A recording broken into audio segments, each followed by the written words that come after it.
Қайырлы күн достар, бүгін сіздермен картоптан жасалған өте дәмді крокеттер жасайтын боламыз. Таңғы асқа жасасаңыздар да болады, тойымда әрі өте дәмді болып шығады екен, міндетті түрде жасап көріңіздер.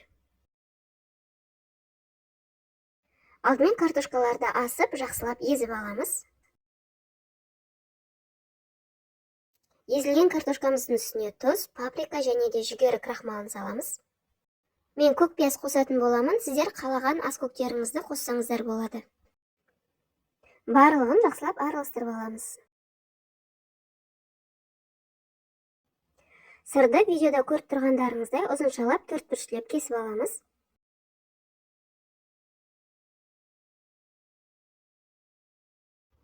Қолымызды алдын ала сулап алып, картошканы осылай қолымызға жайып алып, сырды ортасына салатын боламыз.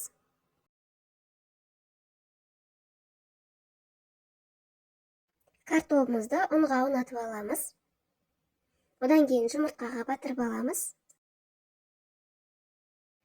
Сосын кептірілген нанның ұнтағына аунатып, табадағы қызып тұрған майға салып, барлығын қуырып аламыз.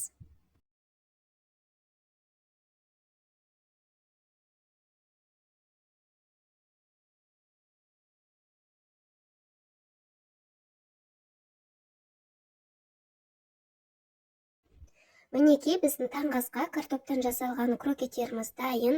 Міндетті түрде жасап көріңіздер, өте дәмді және тойымды болады екен.